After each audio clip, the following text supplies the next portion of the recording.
The unique opportunity for organizing presents itself, and there have been some moments of success. The election of Zohran Mamdani. Does everybody like Zohran Mamdani in here? I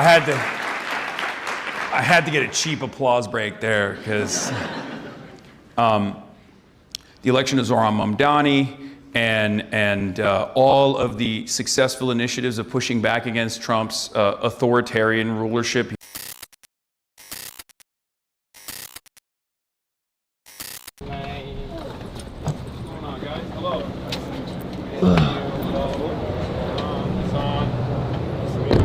Hi, hello, I'm March. For the heads up. Of course. Yep. Hi. I think on the stream you actually have to go to the bathroom. Can we do that first? Yeah, I have to go to the bathroom first, for sure.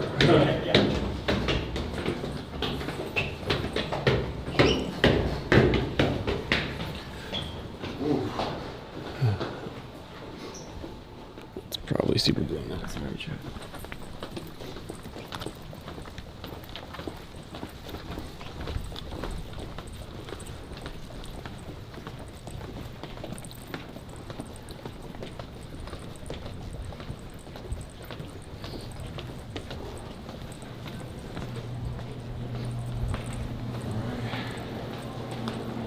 You'll go. Yeah, I'm good. All right, he's just gonna go pee without me. What's up, guys? This camera's still hot, by the way. Just a heads up. Wait. Yeah, where's the room? It's literally right in that. Yeah, I'll go in. Okay, I'll take March in so you can get set up. Yeah. Oh, I'm at the green room. Oh. If there is one. There is, but now it's like 6:40, so. Okay, so I'll wait with something. Okay. No, there's no one in there yet. Oh. The students aren't in. No, I know, but when he comes out, I want him to be on stream still. Oh, okay. Yeah, and then I can hand him the camera, and you can show me where I'm going to set up, and then I'll do the swap as quickly as possible. We haven't let any students in until you get set up. Okay, great. So it is the same auditorium he's going to be talking in, but Great. still. Sounds good. How you guys doing? Good, good. Actually very tired, but good overall. How was your guys' flight? It was alright. It was just really early.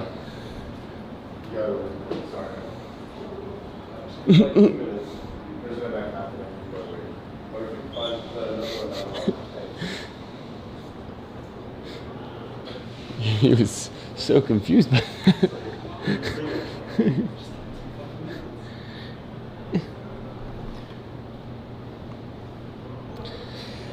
Sorry, chat. Blame Hasan. He's taking his sweet ass time in there. He's got a heavy stream today. Okay. I'll talk to you guys though. Are we even effing? Let's see. Okay. Oh no, we're good. We're not effing. Let's go.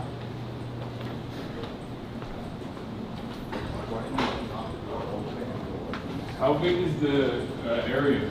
It's fairly big. It's 500 students.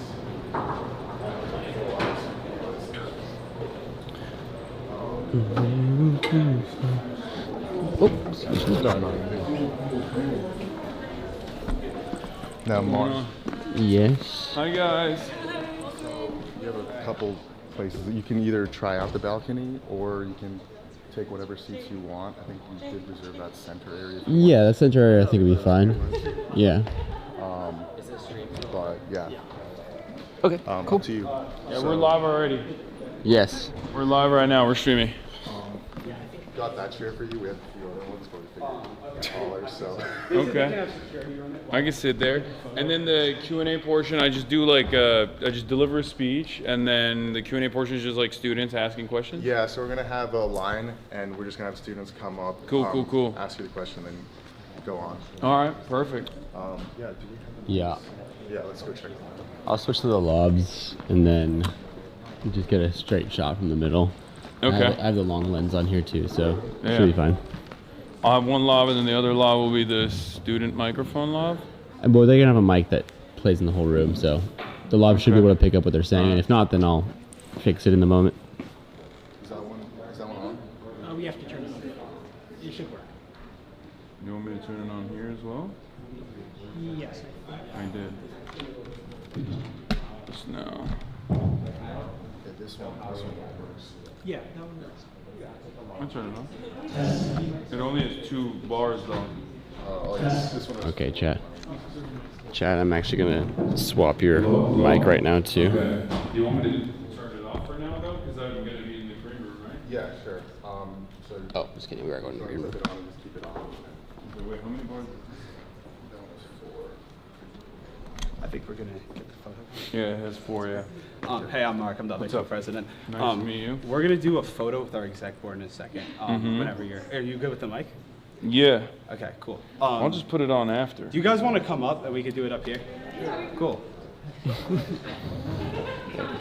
Give me the bag. I'm gonna do a mic swap. Stairs on the, okay. Or just do that. Damn, y'all just jumped over here. All right, chat. I'm jumping down. Oh, that is a heavy fall. Actually, I'm not gonna do that. I'm not about to eat shit on camera.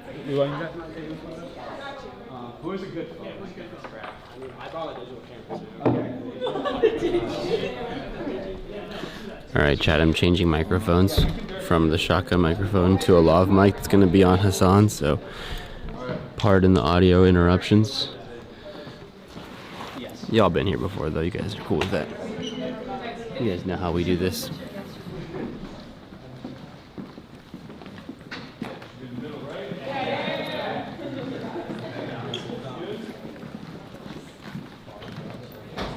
I'll let you see what he's doing.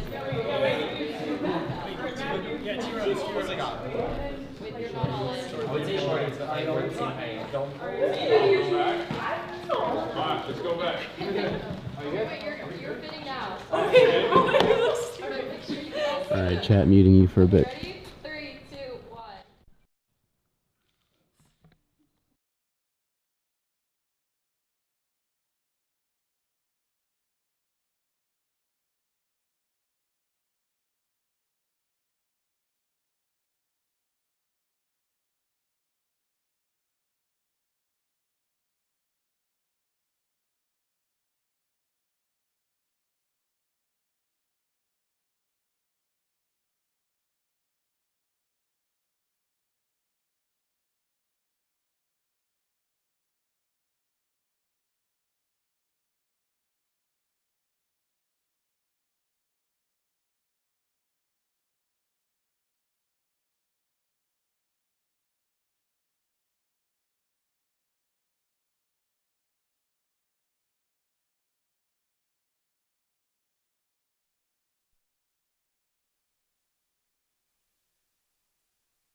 All right, you should Good? be good.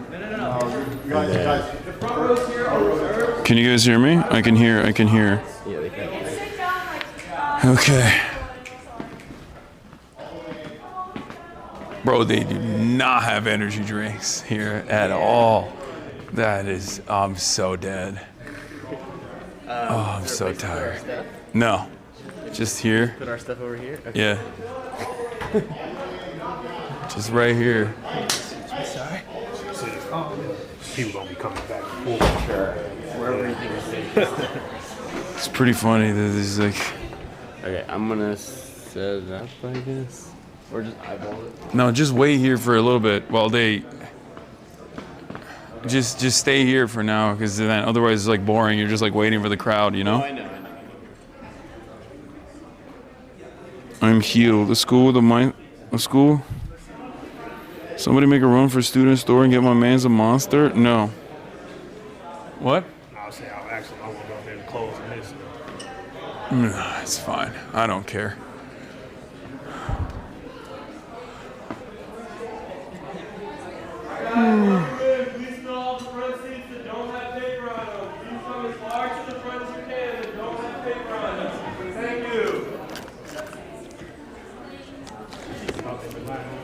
So what?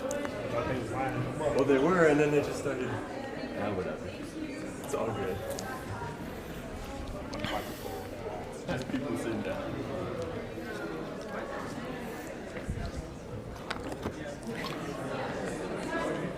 Crushing a regular size water. Take a nap before the speech? Yeah, I'm gonna take a nap right now.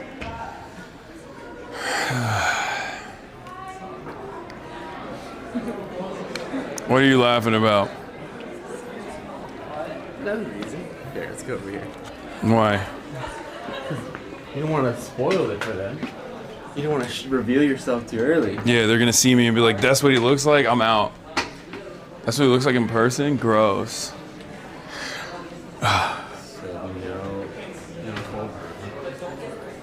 No green room. No green room on my rider. They'll be hearing about from my manager about this. Tisk. Yeah, we're monitoring audio and watching the whole time. Yeah.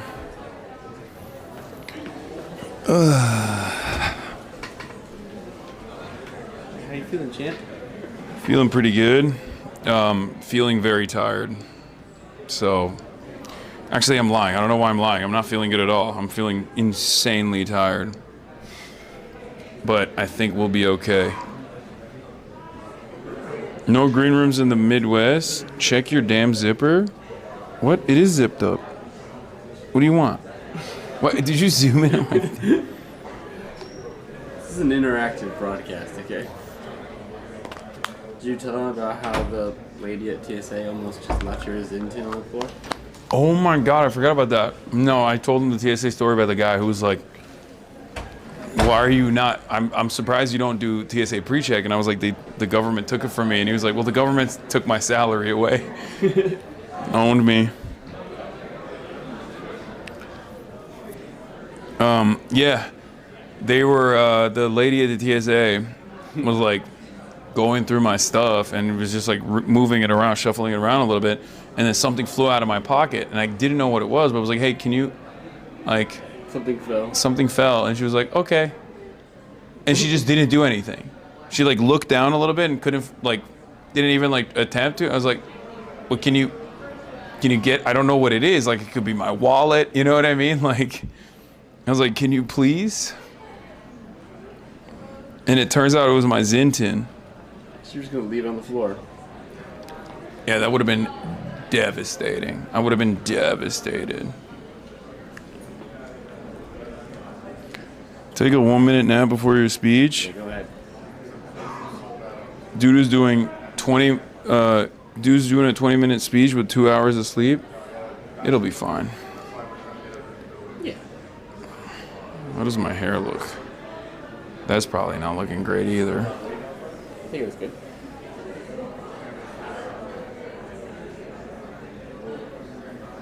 It's fine. I don't love it, but what are you gonna do?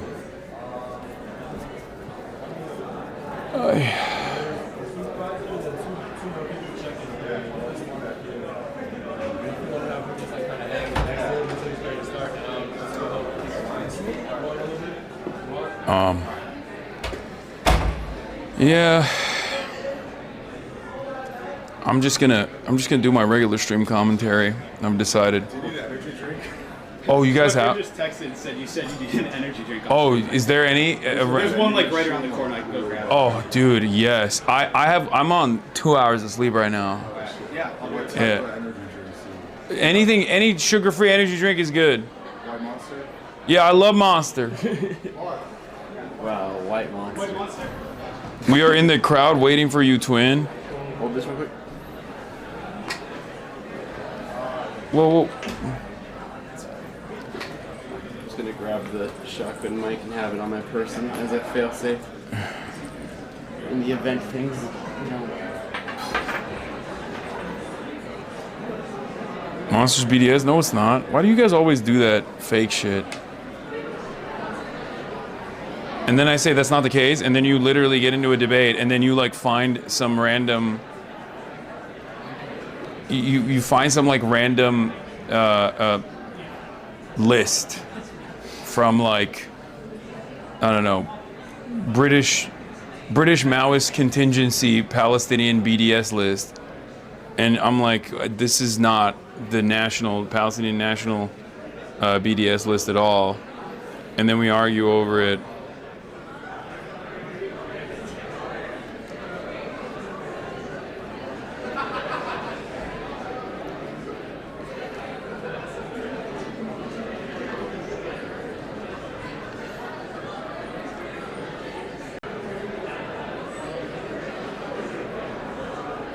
Coke owns Monster, you fool. It owns 10% of it?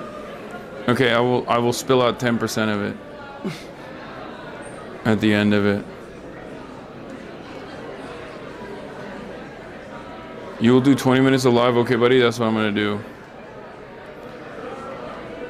There's someone in the crowd watching the stream. There's a lot of people watching in the crowd, I think.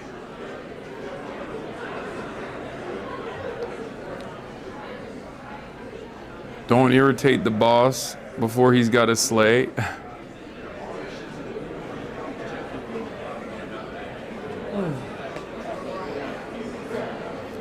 Monster will fuck your stomach up.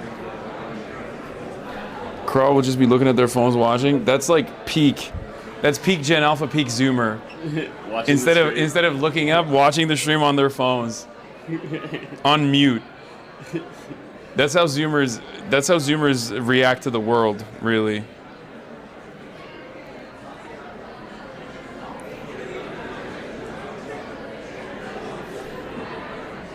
No fly zone, check your zipper. Why are they keep saying that? You're gonna do. Don't listen to all those comments in chat. Don't listen to what everybody's been saying. You're gonna do great. I might shock the world tonight. Okay? And by that I mean I might become the first ever. Oh hell yeah, thank you so much. I might become the first ever speaker that's ever fallen asleep mid-speech like a narcoleptic attack. You can pour out 10%. Yeah, I'll give yeah. Water bottle on my shirt. Yeah. There is. That you. There you go, man. And then do a minute acknowledgement real quick. What was the stolen land here in Chicago? I only know Tongva Nation.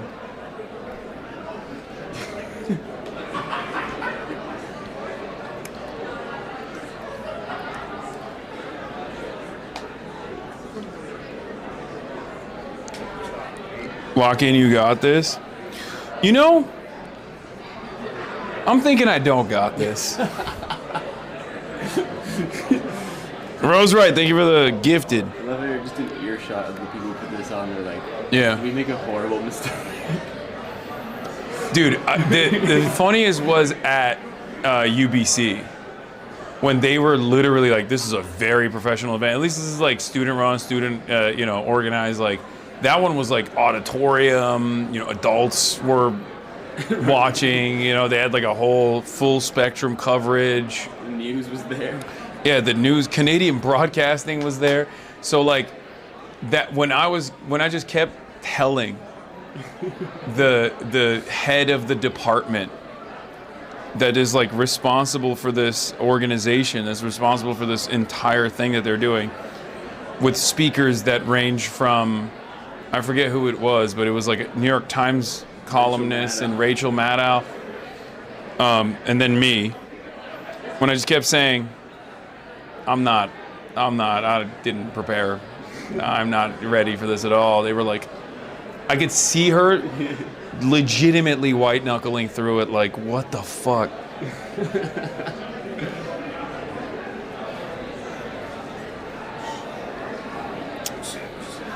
What are you looking for? Let me get a hit, dog. Yeah. Get a little taste. Escaping 100 years of the century of American civilization. Where's the white monster? You weren't getting invited again, little bro?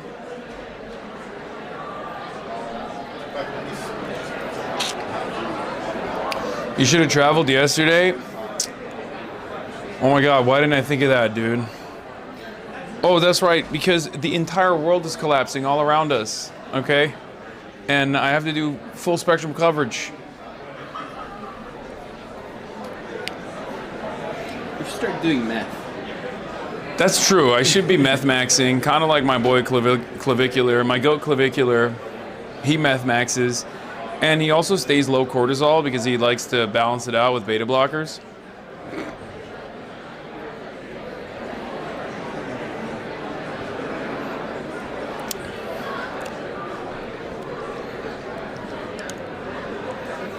Top of the hour, to remind you, yeah, top of the hour every hour, ladies and gentlemen. Please subscribe. If you want me not to fail, subscribe now, which you can do for free.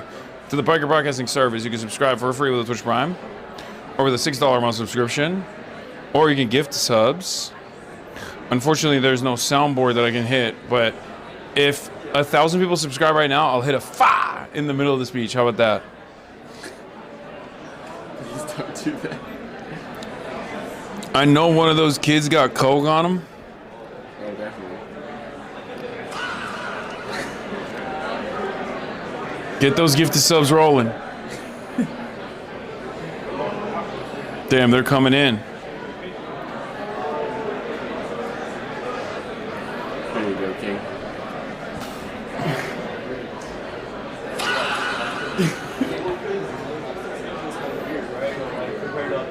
That helped. Did that scratch the itch a little bit? Yeah, I haven't hit it all day. I haven't hit it all day. I don't have my soundboard with me. I feel naked. You don't have your emotional support soundboard?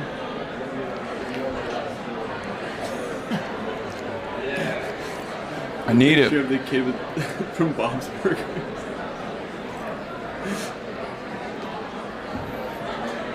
Kid from Bob's Burgers? See that? No. With you as the kid from Bob's Burgers with the soundboard. Chat, somebody has to have that. Please, somebody send that to him. Not the white monster, bro. This is sustenance. This is life, dude. It's Agartha memes are real. I'm ready for the world down under.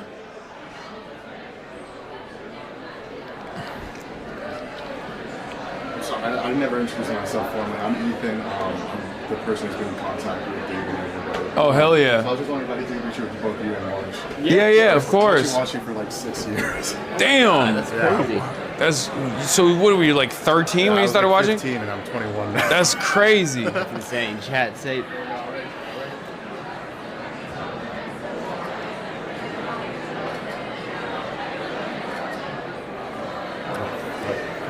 Chat, you were in that. Yeah, no, I mean, shout out chat advice and stuff. Hell yeah. I hope that was helpful. I got my girlfriend out there right now. So damn, Oh my stud, God. stud. How many haters do you think will be in the crowd? A lot less than you would think. Really? Actually, I saw like one of my friends who also watches. He was like at the gym with some guys who don't really know much about you, but they're coming because they like you and Nick Fuentes, and they wish you guys could like team. Apparently, they think that you guys would get along, and that you would. We would not. I don't think. We have a lot of people who are into just like social media and that type of thing, so they just think. Oh, so no like Israel counter demonstrators? We have a few people, but they're less bold now. And when I did UBC, we did this massive event. I don't know if you saw. And apparently, like first the CIJA, it's like the Canadian APAC.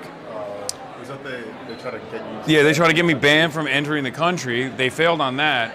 So they did like a counter event for like 20 people, and then some, like it was like the Canadian version of Jewish Insider wrote an article about it being like two battling, one campus, two battling narratives. Like they brought in dangerous anti-Semite Hasan Piker to campus. Like they gotta hand it to them. They don't give up on this guy's an anti-Semite narrative. Well, I mean, we approach it from if they want to come ask you the question, right, they can. So I feel like if they have any disagreements, they're going to come open dialogue.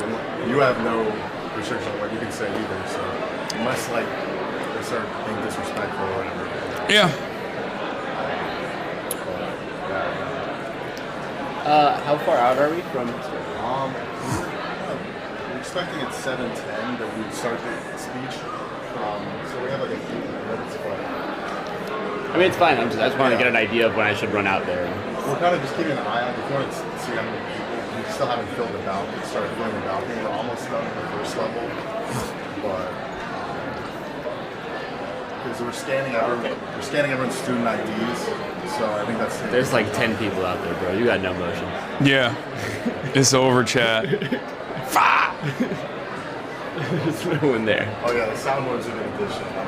Thank you. See? This is why I do it. It's for I feel Ethan. like I'm the target demographic. Exactly. All the unks in the chat, they're like, meh. I don't like it. No, they all love it now too, actually. They all spam FAW every time. They'd come around. Yeah, especially I deleted TikTok and like Instagram. Nice. I'm trying to get off social media, so that's like my fill of edit type stuff. That's the only That's time I his. use it. That's the brain rot you get. Yeah, is that's through like his soundboard. my daily dose of brain rot is through the soundboard. That's crazy. Why? So you deleted TikTok and Twitter? Yeah, Twitter, Instagram. Well, Twitter makes sense, but TikTok is crazy. Well, I guess TikTok sucks now, actually. Yeah, It literally has like dramatically altered my For You page. Oh, I remember the first day after the sale, it literally was showing me videos I already liked from like 2 months ago. Yeah, or it was showing me like Charlie Kirk memorial videos that had like 10 likes. I was like, there's no shot that there is. Okay. You're going to be, you have a seat. Yeah. I already have a spot that I'm going to go to. All right, perfect. Yeah, we're just trying to keep it here for as long as we can until the room fills up, like right before you guys start, so there's no downtime. Yeah. You know? Yeah. About like a minute or two before I'll run out there and just prop up. But your mic will still be hot and everything. Yeah.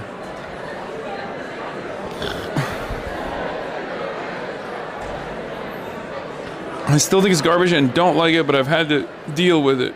That's a crackhead right there. Oh, here's the Boss Burgers Eugene meme. Thank you, Chatter. Well, Marsh, if you need anything, just give me a text or call. Okay. I'll be back home. Oh.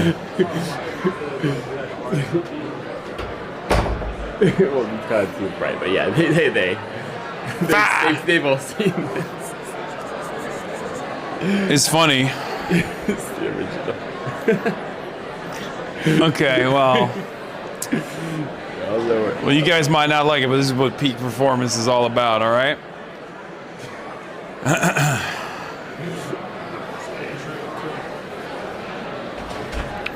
I'm hitting the fuzz.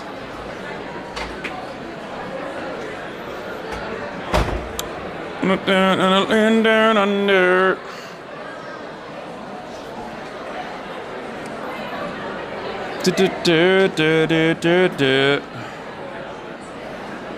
I really hope that Monster saves me a little bit. Because if it'll get you to the hard part. Yeah.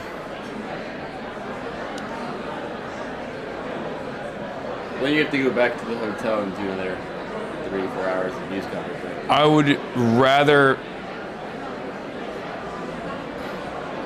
put myself in a trebuchet and launch myself directly in the vicinity of the nearest spiked rails and die.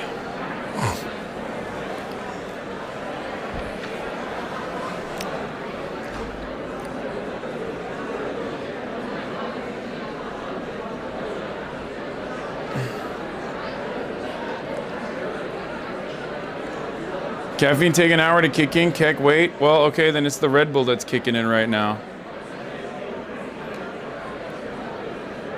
That's also just not true. Yeah, I don't think so.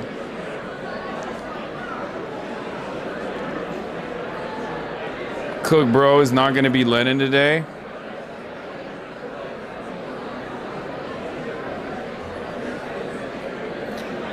Monster'ları içtikten sonra yayınlardaki girdiği gibi geğirme konuşurken.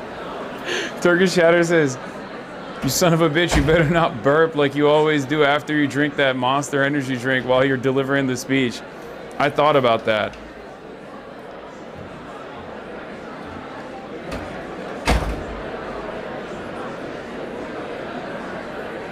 Imagine I just burp around. That's when we know if the entire audience is just HasanAbi heads or not, because they'll be like, they're used to it. Chatter clocked you so bad? Yeah.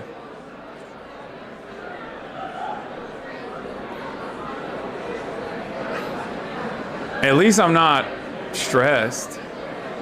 I'm too tired to be stressed.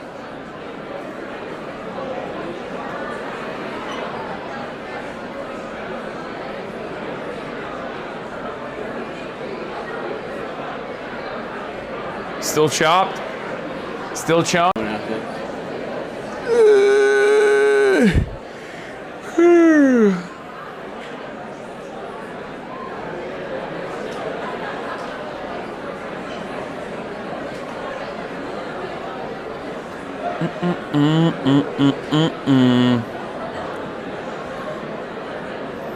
I heard the weave gets stronger, retired, and delirious. True. Hasan, you should check out the Mexican Museum with March and show him his roots. March is Asian. Yes. So I don't know what the frick you're on about.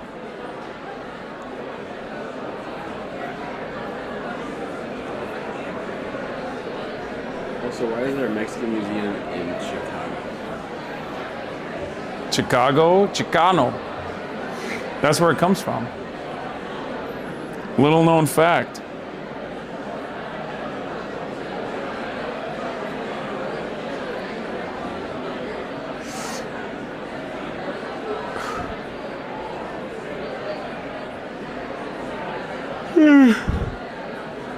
There's a large Mexican community up there. I found out that there's just Mexicans everywhere. Yeah, we made it everywhere. What do you mean we? They made it everywhere. Yeah. Chicago has one of the largest Mexican populations in the United States. Shit ton of Mexicans in Chicago. What the fuck do you know? That just doesn't make sense. Because Chicago is such a spiritually Polish part of the country. And it doesn't fit in my theory of the closer you are to the Southwest, the more Mexican you are. And the closer you are to the Northeast, the more Italian you are. Chicago somewhere in between would be the Polish. So, because it doesn't fit my theory, I'm gonna respectfully tell you that there aren't any Mexicans in Chicago. Yeah, I agree with that.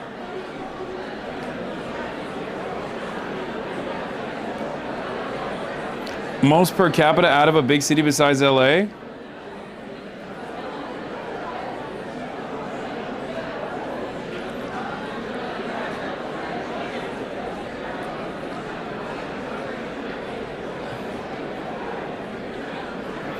Huge Mexican pop, you mega dumbass. Okay, why are people getting mad at me? I'm fucking around. I'm not being serious. Also, there's one Mexican from Chicago. His name is Nick Fuentes, so that's the only Mexican I know from Chicago. Chicago's the birthplace. Cleared out, so. All right, we're good? All right, you get it down there. Should we do the lights? The canvassers from Canada with all his teams to show. Yeah, we had to tell. Well, they also They're lied to us. yeah, they try to lie and say they're students, but they're like 40 or 50 years old. What were they doing here? I don't know. They were showed up with pins and flyers. I think they wanted to hand out flyers, but they said they were invited in, which wasn't true. They said that they were students, which wasn't Then true. he said he had a wild card. He showed a different universities. That's crazy. Which one is which lights? It's the third to bottom. So Okay. Excuse me, sorry. Are you good to go? All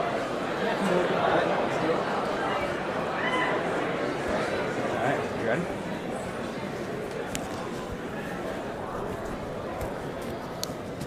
Damn, everybody got quiet real quick. Nice.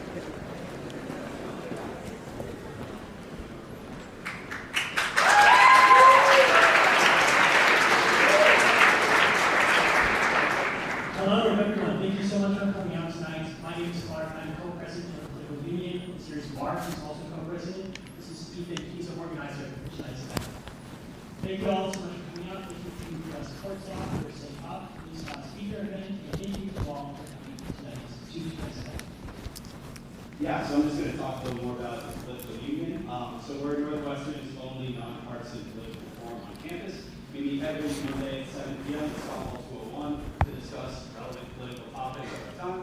And we also do events like this one. So if you're interested, we'll be sending out our lister or just come to Hall 201 on Monday at 7 p.m. And with that, ladies and gentlemen, without further ado, Hasan.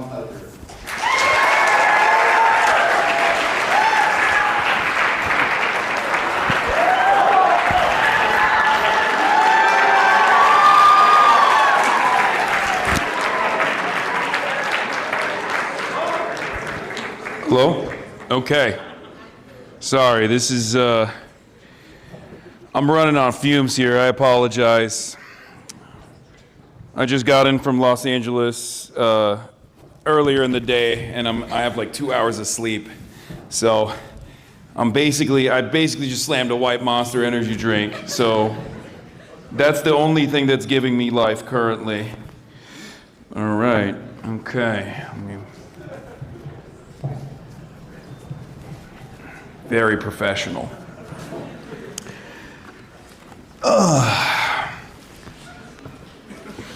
How's everybody doing tonight?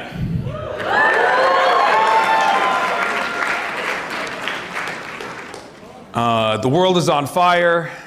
I've had a very busy week, and because of that, predictably, I failed to write a speech before I got here.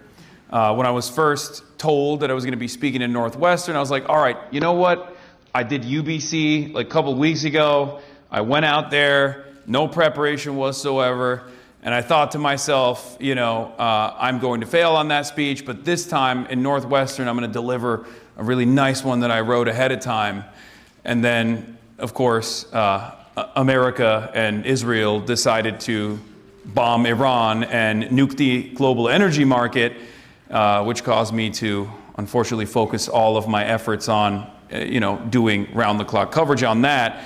So, sincere apologies ahead of time, but you can cook me on the Q&A portion of this entire event in a little bit. But one of the things I've been thinking about quite a bit as of late is the idea of revolutionary optimism at a time when things seem so devastating. People's material conditions are collapsing.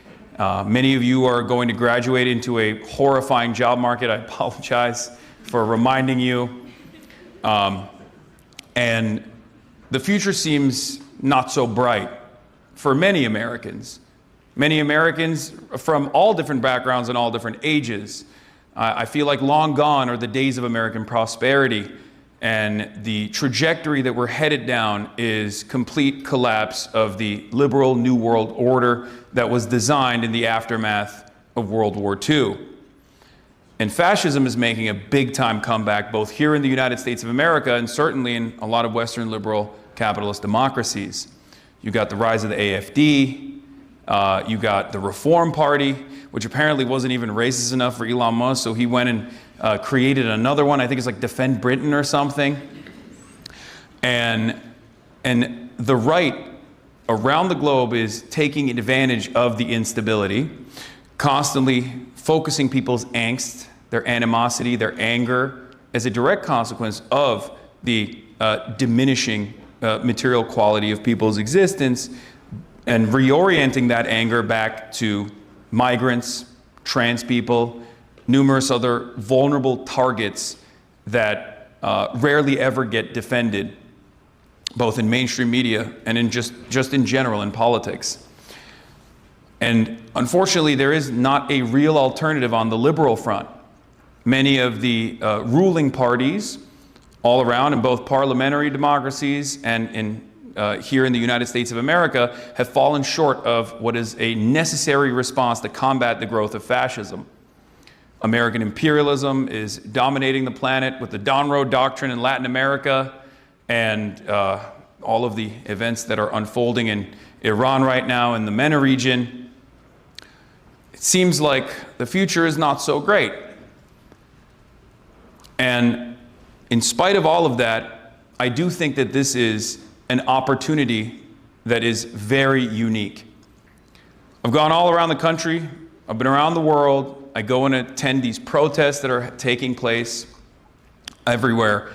And one thing that I see from all the people that I talk to, from different backgrounds, people your age, all the way to people who are like 60 years old, 70 years old, there is this real palpable anger.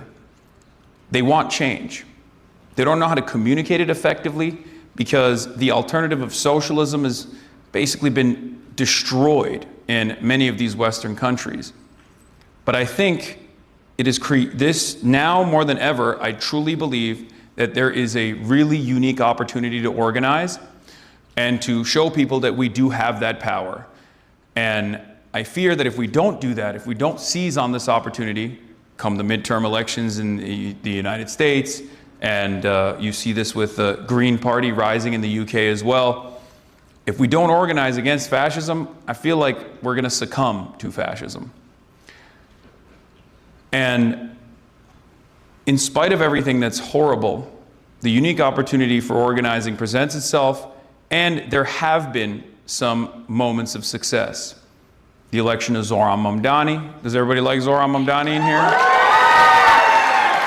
I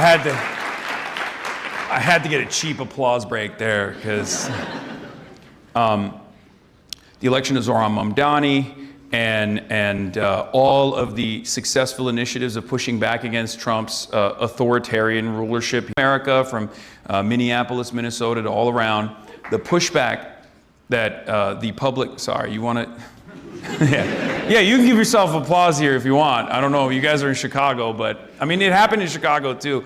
But the people are rising up. They're pushing back against the government. They're coming to terms with the reality that if no one's coming to save us, we will save us. And there have been some successes in spite of all of the horrible excesses that we have seen.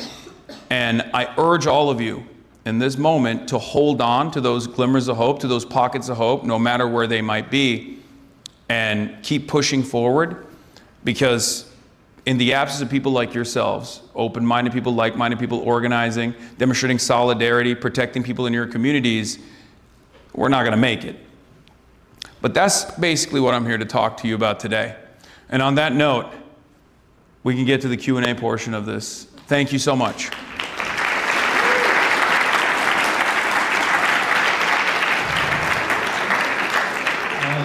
So we'll have 2 lines for questions, 1 in each aisle. So whoever wants to ask a question, just walk up to the other clock.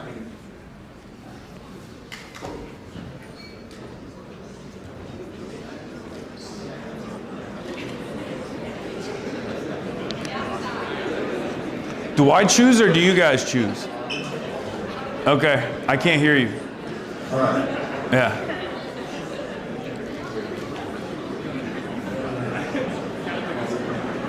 All right, I wanted to start us off with a lighthearted question. I know you're a Zinner. Do you prefer the Swedish Zins or the American Zins? Oh, American all the way. American Zins all the way. I've tasted the Swedish ones. I feel like it just doesn't taste as good. I don't know what they put in the American ones. Maybe it's probably the chemicals.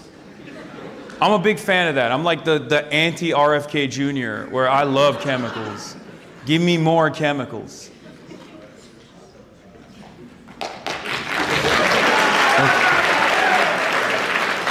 Thank you. Go chemicals. All right, what's up? My name is Zach. Thank you for being here.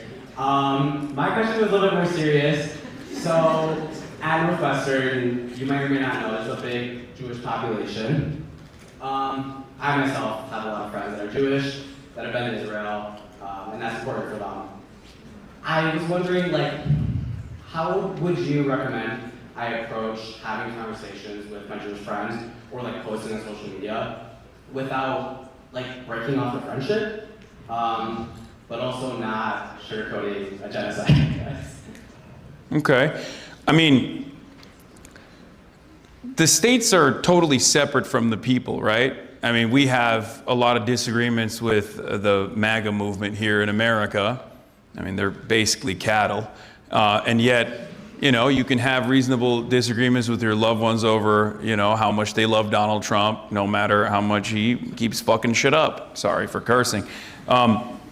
It's similar to Israel as well. It's the same conversation when it comes to Israel. It's a nation state that is entirely dependent on American tax dollars to commit untold amounts of atrocities, and atrocities that range beyond the post-October 7th genocide that Israel has been committing. I mean, this is an apartheid state that is universally considered an apartheid state by 87% of Holocaust scholars and academics, genocide scholars, and virtually every human rights organization. I think regardless of the programming, regardless of the social conditioning, I think you shouldn't give up on your friends and try to have normal conversations with them about how they probably don't care about Israel as much as they think they do. Because if they did, they'd probably live there.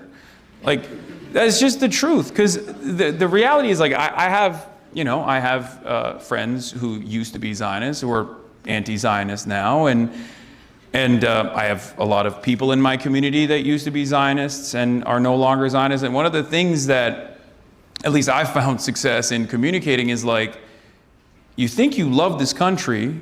It's an important part of your upbringing. It's an incredibly important part of like community building amongst young American Jews in general.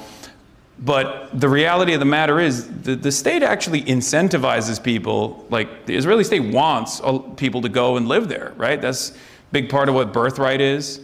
And yet many people still choose to live in Beverly Hills and Sherman Oaks and Boca Raton and New York. That's because you're American. You're an American citizen and you love living here. So I don't know. I feel like stressing that aspect of it is probably one of the more successful ways that you can have this conversation. Thank you. Thanks for bringing on, Hasan. I got two questions, one longer one and one short one. Recently, I saw a creator that I like make a pretty harsh but convincing argument about media consumption. She claimed that a lot of political content, I'm thinking, well, including commentary on like movies, shows, and other mass media, including like Avatar or Parasite, function mostly as emotional catharsis rather than producing actual material change. As someone who works partially in that ecosystem, what do you think about the line between political media that mobilizes people versus media that just pacifies them? And what are some concrete ways that folks here can convert media? Yeah, I mean, I think it's correct. I think media is just media. If you're enjoying, it's normal to enjoy movies, and it's fine to enjoy movies and listen to music. I mean, I don't really listen to music, but that's my fault and failure. But as far as media being used as a tool for activism, I would say that movies can actually change people's perspectives quite a bit. They can be quite impactful. However, it's just one of the many different parts of this puzzle. Like engaging in broad awareness initiatives through your art is a wonderful thing, but it's not the whole game, right? I feel like systemic change requires people firing off on all cylinders and working every single day tirelessly to make that change. and you can play that role with the art that you're creating. But at the end of the day, it is still for entertainment. But that's still a good thing. I mean, it's a part of experiencing joy, right? I don't know what else to say about it. To claim that it's like creating catharsis, or to claim that it's just like unproductive, or making people forcing people to shift away from activism is also incorrect. One last one. As a Mr. Progressive Mind and a MAGA body, are you willing to silence the haters and show the world that the M Marxist stands for muscle? If by that means, pull up to our school gym after this. What's that? It'll be good advocate prop. We'll show you how If I went to the gym after this, I would die, I think. You just turned a true believer. You just lost one. I'm sorry. I'm gonna go massage now, sorry. Next time.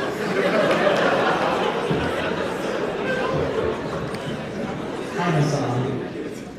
I wanted to ask you about, well, I'll say this. So, you identify as a leftist. And I think in the United States, there's this tension between whether or not to keep doing Democratic Party entryism and to actually form a robust third leftist party. And I was wondering, really, at what point do you see yourself being part of the actual formation of a third alternative leftist party that has total financial independence from the Democratic Party? Because, I mean, frankly, at this point, it seems that continuing to work within the Democratic Party is not working, is ultimately going to fail. And actually, I mean, this has been theorized for at least 150 years that you cannot work within bourgeois parties for a true leftist movement to succeed. So at what point do you think, start advocating for that to followers or large audience? Yeah, it's a great question. And it's one that I've thought about quite a bit. It's one that I've answered also endlessly, but I'll do it again. What America lacks at this moment is class consciousness. And without class consciousness, you can't arrive at any sort of revolutionary organizing. It doesn't materialize out of thin air. In order to activate the masses, you have to go to where the masses are, and you have to speak the language that they can understand. And in our current two-party system, where we have two major parties, and one very ineffective, very weak or controlled opposition party, and one fascist party, given the time constraints that we have, I try to take advantage of the availability of the Democratic Party to communicate my message to as broad of an audience as possible. And I think we've seen some success with that. Bernie Sanders ran, although he's an independent, he ran as a Democrat in 2016, and I think that was a big part of the reason why the DSA started gaining a lot of momentum. Same with AOC. I think the Democratic Socialists of America got their largest amount of membership after AOC's victory. The underdog victory of AOC, and then once again with Zohran Mamdani, DSA reached 100,000 members. Now, DSA currently still also operates in a similar function, right? It still operates as an entryist party. It doesn't have its own real working, totally separate party. And that is partially because we still don't have the numbers. Approximately 40% of Democrats now self-identify as Democratic Socialists, but these things take time, right? And there is a lot of political education necessary for the masses to start really understanding what that means. Because right now, for a lot of people, when they say, oh, I'm a Democratic Socialist, I have a friend whose 65-year-old mom has started referring to herself as a Democratic Socialist, but she doesn't know what that means. You know, she just thinks like, oh, it's like a cool Democrat, like a different, younger Democrat. For many, it also just means social democracy. Obviously, it's something beyond that, right? It's we're supposed to be agitating and we're supposed to be changing the system, the economic organization of society away from capitalism to socialism. There's many different ways of doing it. But like I said, given that we live in the imperial core, given that we have no class consciousness after 100 years of the destructive force of devastating labor initiatives and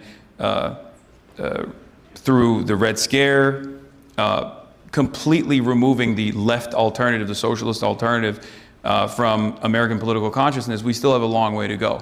Or at least that's what I see for the time being. But there will come a time when I think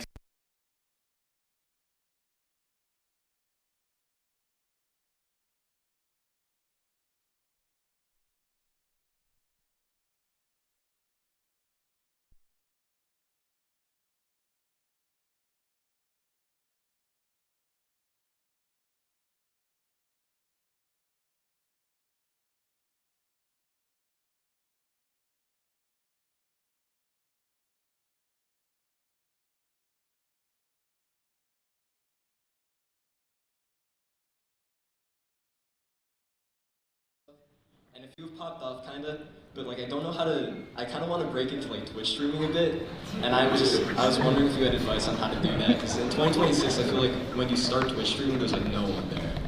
no, yeah. Yeah. You just have, yeah, it's first of all, I would recommend you don't do that, but it's a lot of, it's brain rotting. It's a horrible experience. But if you're gonna do that, my recommendation is you keep clipping yourself, like fake clips basically, off of your Twitch stream, and just hope that they go viral. And then the more that they go viral, the higher the likelihood that you'll have real organic viewership coming into the Twitch platform. Because the Twitch platform is horrible for discovery. You're not gonna be able to make it on Twitch alone. That just doesn't happen. Even if you were to start on the platform, you still have to collaborate with a lot of people, create a network, and maybe even like go on shows or whatever people do on the platform. I don't even do any of that anymore. So, and try to make a name for yourself that way. But like I said, discoverability is so ass on Twitch that you definitely should focus on TikTok and every other social media platform you can to funnel people back into your Twitch streams. All right, thanks, Hasan. No problem.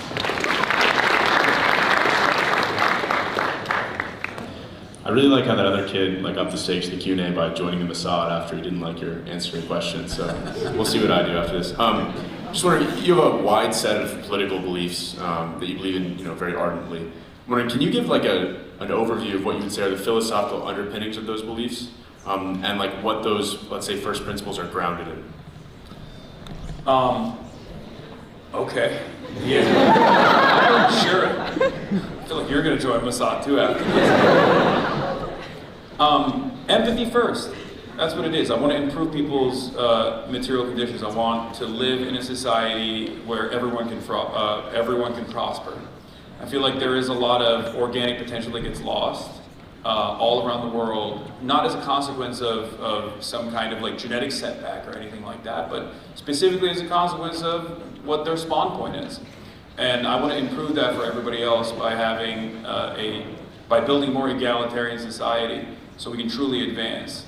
Avoidance of unnecessary conflict and a hope for a more prosperous future.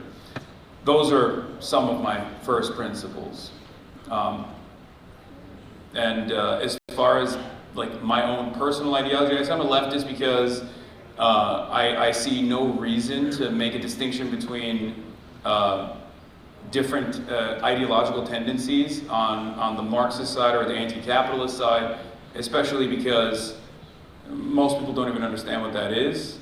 So my goal is to try to engage in agitation to the best of my ability so that people can go on their own journey and first and foremost recognize class consciousness, their class position.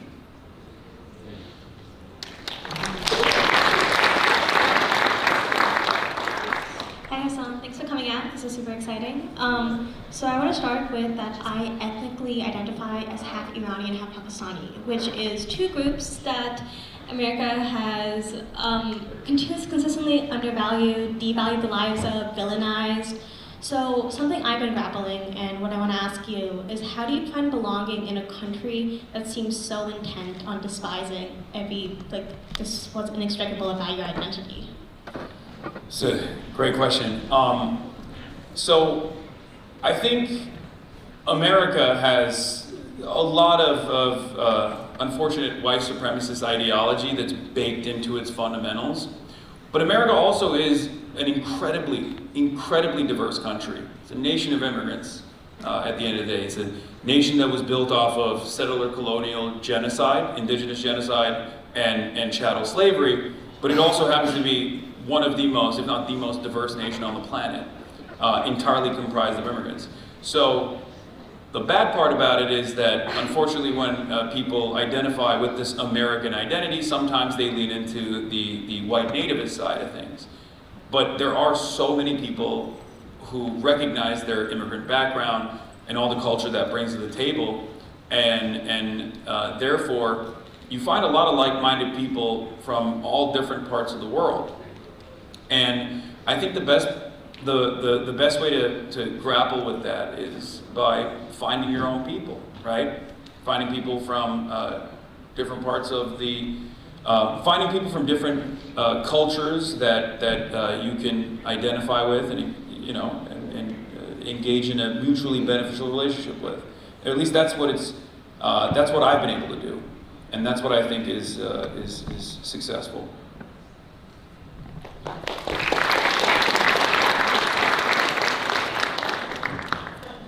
Hi Hasan, I've been watching you since like 2020, and I feel like there's a good chance that I wouldn't be studying political science right now if it wasn't for you, so thanks for that. I'm so sorry. You've said that the left should be better at manufacturing outrage. What does effective outrage look like to you without sliding into the same bad faith tactics that you criticize on the right? When I say the left should be better at manufacturing outrage, I'm not saying the left should be outrageous. What I'm simply talking about is that the system is outrageous, right? The conditions that we currently live under are outrageous. In the last 7 days, we've spent approximately $20 billion, this is a conservative estimate, destroying the lives of tens of thousands of Iranians at the behest of a foreign nation called Israel that is now completely in the driver's seat of our Middle East and North African foreign policy. $20 billion is quite a bit of money. I mean, a lot of people's student loan debt could be relieved that way. That's healthcare, that's building rural hospitals, that's roads. Like, how can you not be outraged at that, right? So what I try to stress to people is just like, there is this anger that exists. People understand that their situation is not getting better. And they're somewhat rudderless. And I feel like the right takes advantage of that anger and redirects it back to vulnerable populations. And what we should do as leftists is to redirect anger to a more productive output to those who actually do control the levers of power, the forces of capital in general. And that's what I mean when I say the left should get better at manufacturing outrage.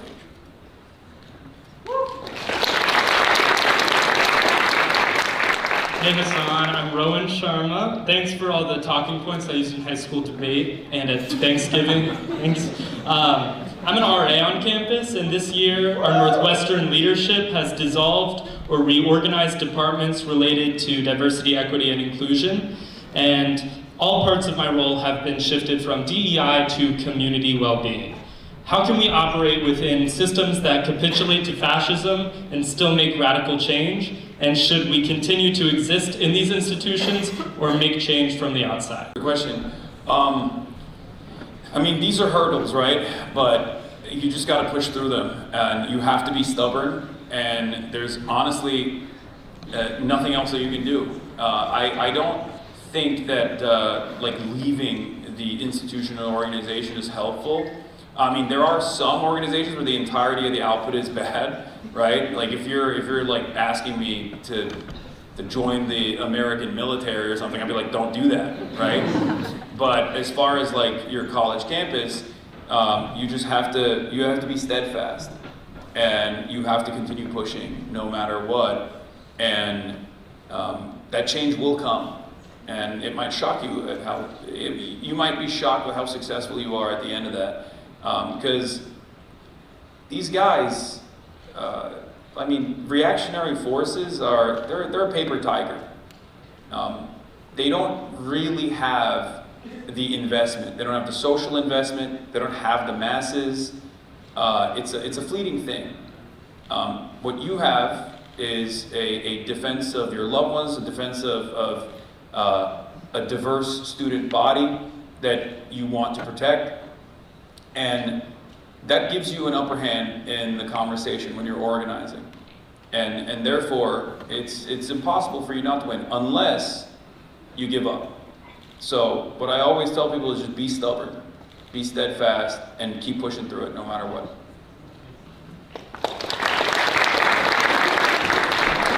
It's going. So I guess building off that last question, I feel like there are kind of two main obstacles to creating progressive change on a national level. And one is like the lack of class consciousness, cultural inertia, money in politics. But then also, like you said, there's structural obstacles to a third party. The Senate, the Supreme Court, the Electoral College are all kind of set up in ways that limit the ability to create progressive change. So how do you accomplish systemic change within existing power structures that are kind of set up to limit the ability to create change? It's a great question. So you're absolutely right. There are immense structural hurdles to overcome, but the best way to overcome it is by mobilizing the masses. Whether it be, again, pushing back against the fascist state, deploying its own version of the Gestapo to dominate your neighbors and kidnap them. The only way to overcome great odds is by organizing. We don't have the systems in place right now. We have a labor movement that is somewhat corporate captured and is a vestige of the Democratic Party for the most part. And instead of actually pressuring the Democratic Party, it more so just operates as a electoral vehicle for the Democratic Party, and it's even failing at achieving that goal too. But that is where we have the power.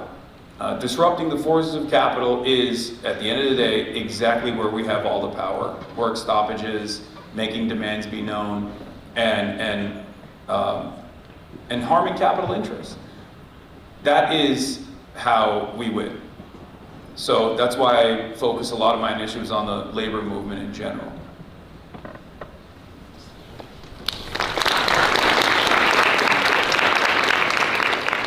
Hi Hasan, I'm a big fan of every outfit you wore in the mid to late 2010s. My question is about candidate evaluation, I guess, and I'm specifically contextualizing this with Tom Steyer and these sort of progressive populist candidates who kind of come from unorthodox places. When I think about Steyer and him being a billionaire but having a platform that would materially benefit the people of California, how do we as progressives balance the sort of ethical implications of welcoming a billionaire into the camp and supporting his candidacy with the immediate material concerns that could be alleviated by some of his policies? And where do we kind of draw that line for what we're willing to tolerate from these candidates, from your perspective? Yeah, so two things. One, you have a billionaire governor in the state, right? And he's actually somewhat beloved from what I understand. I mean, he's fine. He's a billionaire at the end of the day. You gotta keep him at an arm's distance, but he has done all right as far as judging his performance with the rest of the governors around this country. The other thing I'll say is that every establishment Democrat and every Republican is also a servant of capital. They are also servants of billionaires. You're almost cutting out the middleman in some respects if you have a direct billionaire. Is he going to accelerate late-stage capitalism? I mean, he already won. He's already doing that, right? He can get that with Eric Swalwell, for example. So I don't see a serious material difference between a run-of-the-mill Democrat versus someone like that. Having said that, I think Tom Steyer has some unique ideas that shouldn't really be unique, and ideas that people like Bernie Sanders have also advocated for. So you have to just look at their policies and figure out whether they're earnest or not in terms of achieving those policies, figure out if they're serious and sincere, and make that decision no matter what their background is.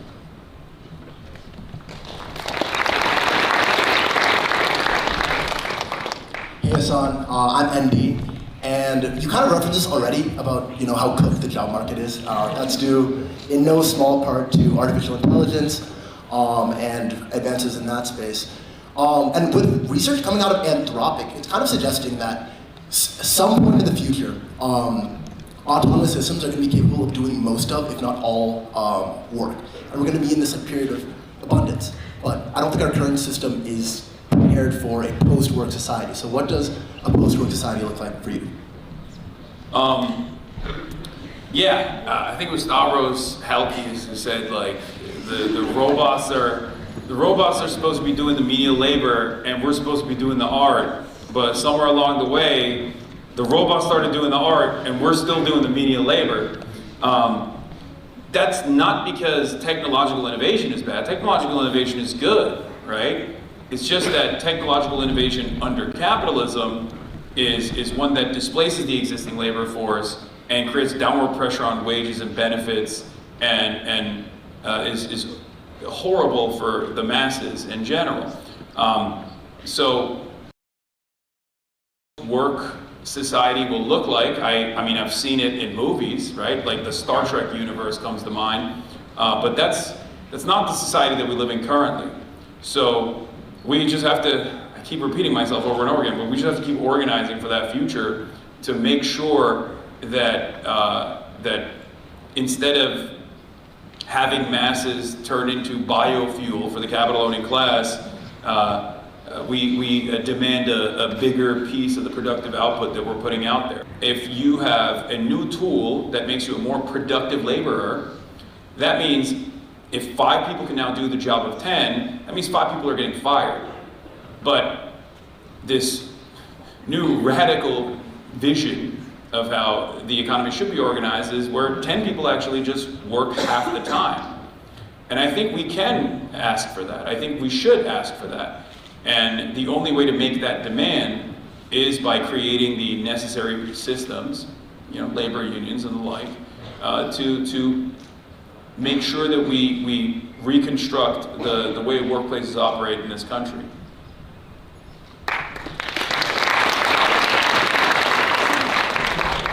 Hi, Hasan. Oh, sorry, that was loud. But hi, Hasan. My name's Xander. I'm a first year here at Northwestern, and you are absolutely right. The world is on fire. IQ levels are decreasing. AI is becoming more powerful, and I am overwhelmed. I'm a pre-med student.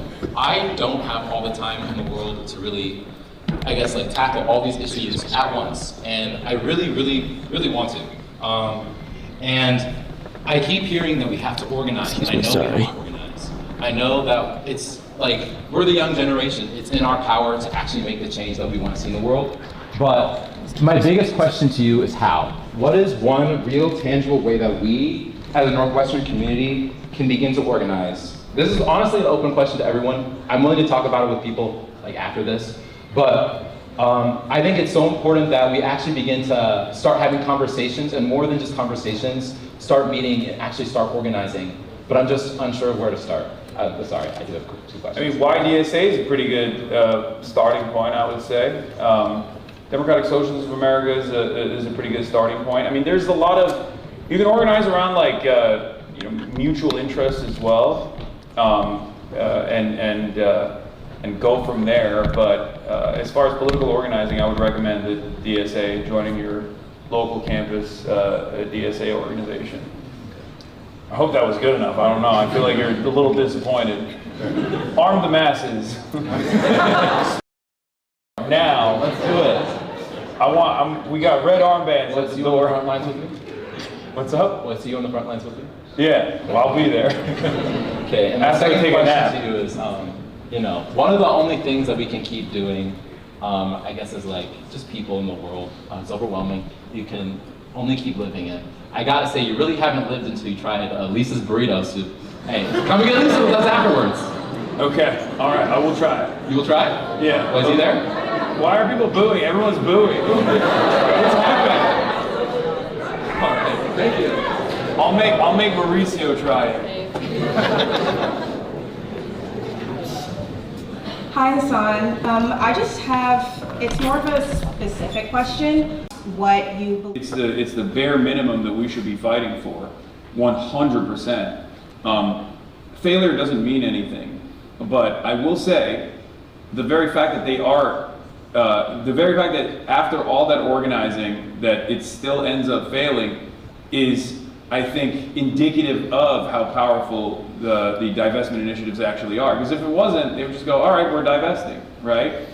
But the very fact that divestments are an incredibly powerful tool that student organizers can advocate for, and that is the reason why there's so much pushback against it.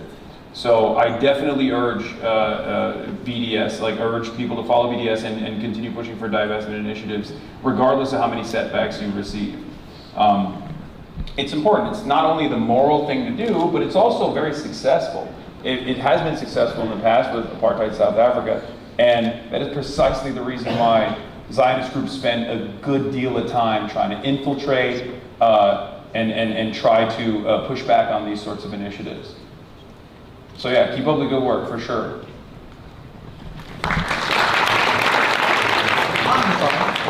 I actually met you 2 summers ago at the DNC protest. So I have one quick question and one slightly medium question. The quick question is, what was your favorite food you had in China? Ooh. What was it? We had this is it don noodles that we had that was you made it yourself and you put it together yourself, you constructed it yourself. That was probably my favorite. Okay, great. And then I don't know, we're but not you, me. The second question is, with the opposition to this war, we've seen a lot of people take a procedural opposition to it. From one, Democratic politicians, which I think are being malicious in that they're doing it on purpose, but then there's also liberal people who are just people who are just believing it because they've been conditioned to think that way. How do we get people to stop thinking in terms of if Congress approved it and it was through the right process, that it would be okay for some reason to do a imperialist, illegal, evil war? How do you convince people that that's not the way you should be looking at it? You should be looking at it as wrong because of what it's doing. Great question. So I think we got to give people more credit. I think that people have broad opposition towards war in general, but when that's the only acceptable lane of opposing war, that's what they lean into. As far as the party goes, of course, I mean, a lot of these people are charlatans. There's a rotating villain structure within the Democratic Party that specifically always finds just enough votes to not pass the War Powers Resolution. So even if their opposition is on the procedural front, they still find a way within the caucuses to ensure that even that bare minimum procedure doesn't pass through. And that's where agitating and that's where organizing actually comes into play. Go to town halls and call your congressperson. Go to town halls. It will shock you how successful that stuff is. Once again, these guys don't really talk to normal people at all. They have lobbyists on speed dial that go to all these events they go to, closed door events. Where they're fundraising. So that's who they end up talking to. But if they actually have to address their constituents, they find out that no, their constituents are actually very pissed off about this and the lobbyists were lying to them. Not to say that all the congresspersons are hapless, but plenty of them actually are. And you have to make sure that you are unavoidable. You have to become an unavoidable force. And you have to let your anger and discontent be known. But yeah, as far as regular folks goes, I think most people do have an opposition to war on moral grounds. But one successful method for at least Americans who tend to be on the selfish side is to talk to them about the dollar value. If they don't care about the humanity of the people whose lives are being destroyed, talk about the fact that, you know, they always tell you, isn't it weird that they always tell you we don't have enough money for healthcare? But then Donald Trump is just like light $100 billion on fire and destroy the global economy for you know, no real discernible reason other than following along, you know, Israel's destruction agenda. It's ridiculous. And I think that's a fairly successful way of convincing Americans who are maybe a little bit on the selfish side. Great, thank you.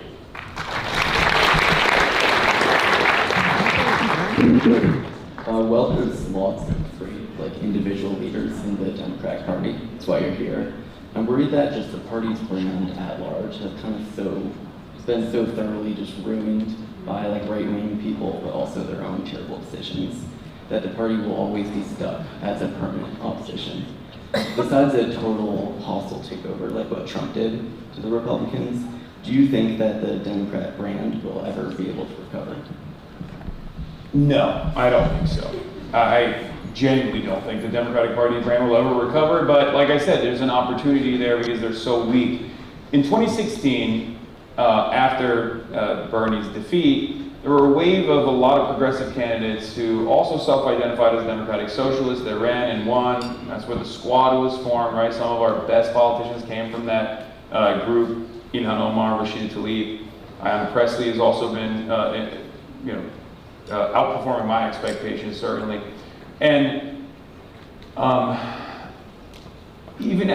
back then, the Democrats actually had a resistance front, I guess. They were able to take advantage of the growing anger and discontent and then move organizing in a very liberal direction, where it was just an opposition to Donald Trump and not necessarily an opposition to the systems that created Donald Trump. This time around, they've completely given up. And that's why I always stress, people are very angry. Lifelong Democrats are very angry. And I think that's part of the reason why they are becoming, they are starting to identify as socialists or democratic socialists. They're exploring alternatives that they never thought they would. And if the Democratic Party's brand is failing, we should continue using the election vehicle that exists already within the Democratic Party. An example I can use is Zoran. If Zoran ran as an independent in New York as a DSA candidate, he probably wouldn't have gotten the Working Families Party endorsement, and he probably wouldn't be mayor right now. So there is still opportunity to work within the confines of the Democratic Party, but if they are so resistant to making the necessary changes, then we'll build it ourselves. But as far as salvaging the reputation of the Democrats, that's not what I'm invested in. If they're going to be hostile to salvaging the reputation of the Democratic Party, if they're not going to be a vehicle for change, if they're not going to be an agent for change, then we'll have to design it ourselves. Do you think the only option then would be a third party for long-term? You want to say it in the mic so people can hear you? I'm supposed to have the mic back, but this worked. Do you think the only way then to kind of have long-term political power would be a third party? Possibly, yeah. It's entirely dependent on where things go, right? If tomorrow, all of a sudden, there was an overwhelming coalition of socialists within the ranks of the Democratic Party, and then a lot of these other candidates were like, well, I want to cover my bases, I want to make sure that I'm not replaced, I would still want to serve my constituents, I think a lot of other people would follow along. But that's the less likely scenario if we're being real, because as we've seen with the likes of Hakeem Jeffries and Chuck Schumer, the National Party is not even remotely interested in doing the bare minimum pushback against Trump, and it's actually leading to their own demise. So I'm very pragmatic when it comes to this sort of stuff.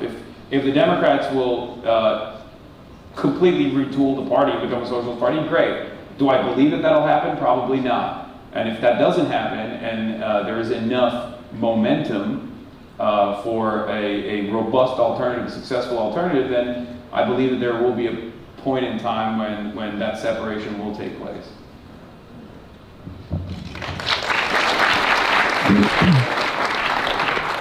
Hi, Hasan. First of all, I wanted to thank you for buying your new soundboard recently. Of course, it only has one sound, but it has changed my life. Anyway, my question is the following. Online political spaces often reward the most confident or extreme takes. How do you try to maintain intellectual honesty in an environment where saying, "I don't know," doesn't always perform well? It's a great question. I say I don't know all the time. So I don't know why I've been able to achieve success, regardless of like being very open about the limits to my knowledge. As a matter of fact, I have crippling self-doubt all the time. And I do feel like some people take advantage of that, like oppositional figures take advantage of that to present me as someone who is not very knowledgeable and present themselves as like confident orators who are very skillful, who are very knowledgeable on issues that they don't know anything about. Having said that, I think honesty is the best policy, and you should stay true to yourself. And if there's an issue that you're oblivious on, you just go do the reading and figure it out, and be open with people, be honest with people.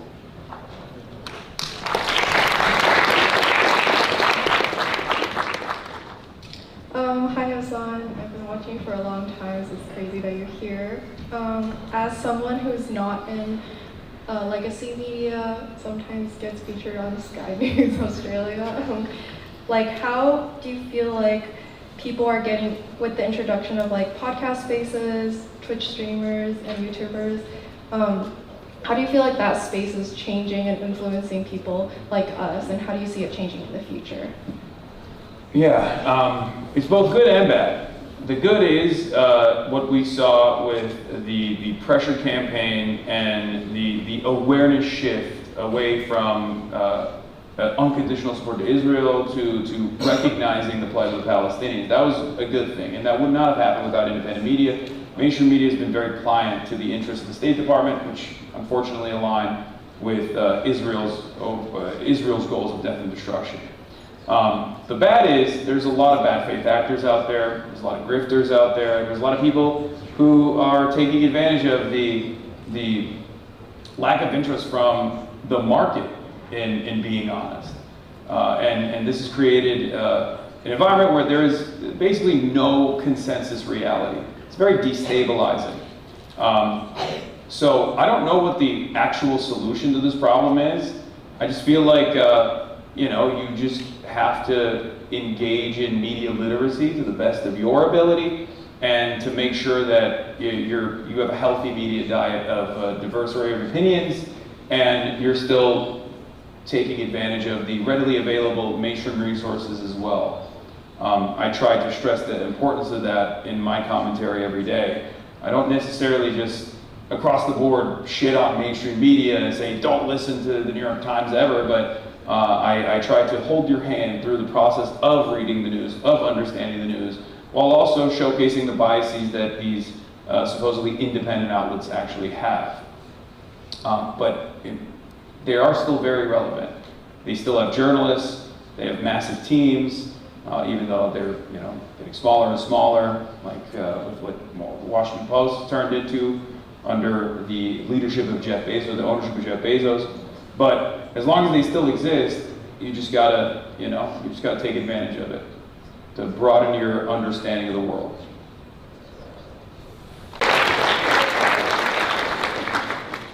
Hello. So during the last New York City mayoral election, you criticized Democrats like Chuck Schumer for withholding their support for Zoran Mamdani.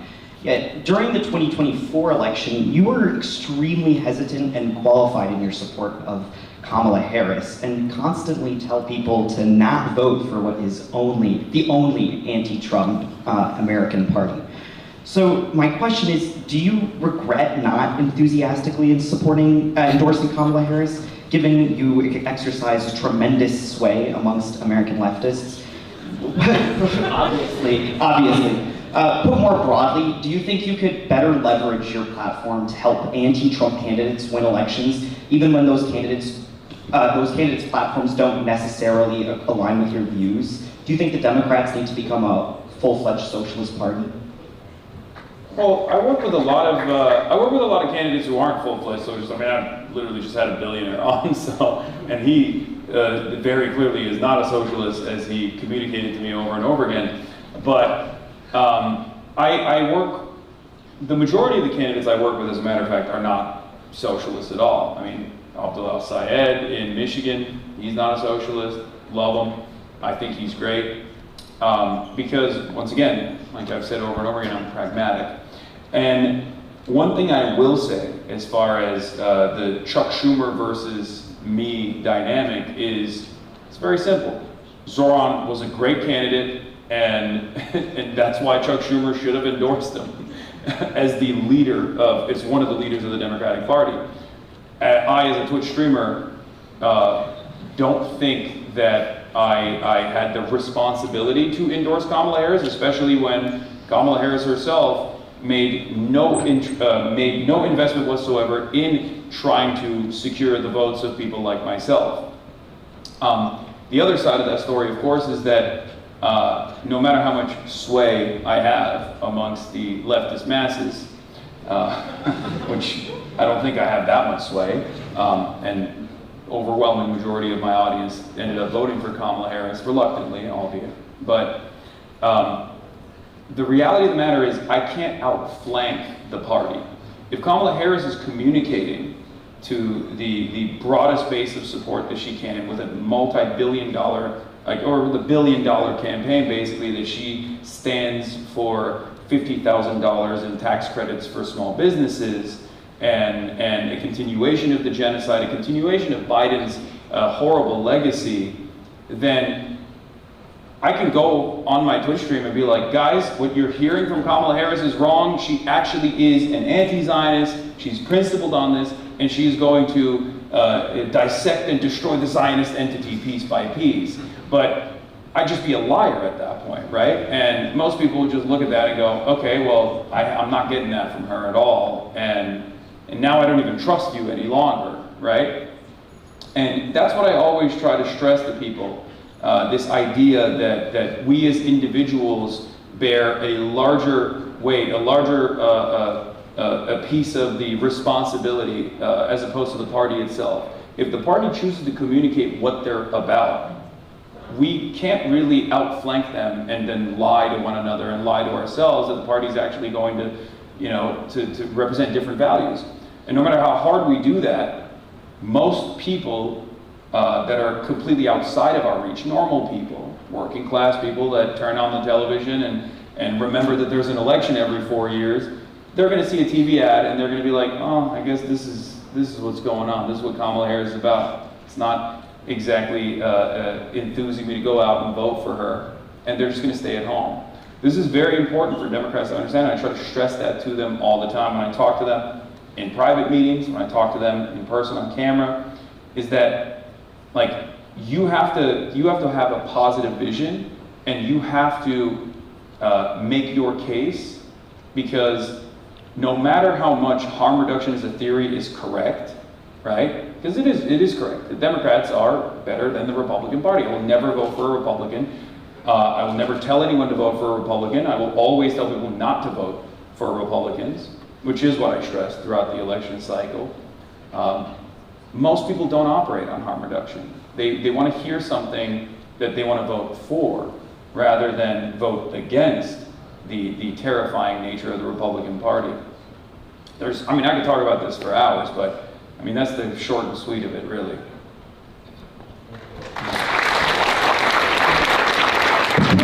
Because of time, we have to move on to our final question right now. Oh, okay. A lot of pressure. Make this good. Okay. Hi, Hasan. I have to pee really bad, guys. I'm kind of glad that this is going to go ahead. It's the monster energy. Okay. Yeah, it is.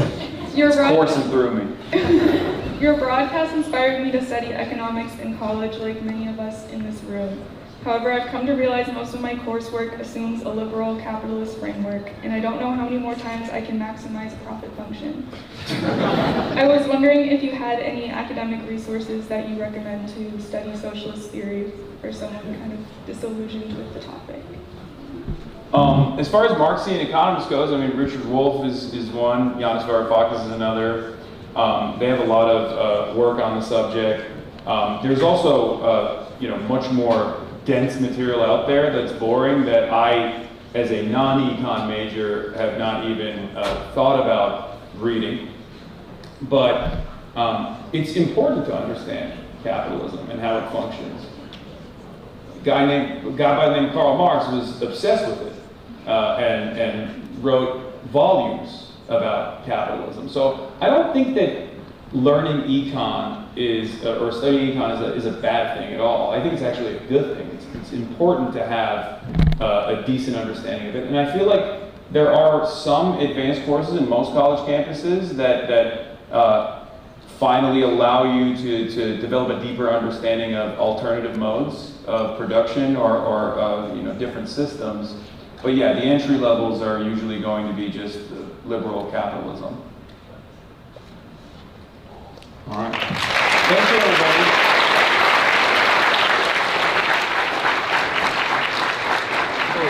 Thank you, everybody, for coming out again. Join our list here, follow us on Instagram, and have a great night. Thank you.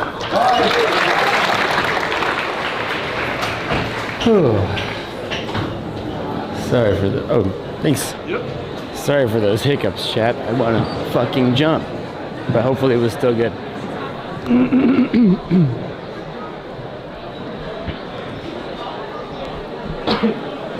Oh my God, I have to pee so bad. I think the closest bathroom. Yeah, well, we'll just run over there, but we'll. There's a meet and greet after this, right? So we didn't announce it because we didn't want people just like start crowding the stage. We figured usually after events. Hell yeah! Yeah, like that's everything. People come up to the stage and try to say hi. Yeah. But if you want to go to the bathroom real quick. Wait, hold on. I'm gonna go to the bathroom and I'm gonna end the stream as well right here. Thank you, everybody. Tomorrow, like I said, Chicago Mayor Brandon Johnson, the Jam Podcast.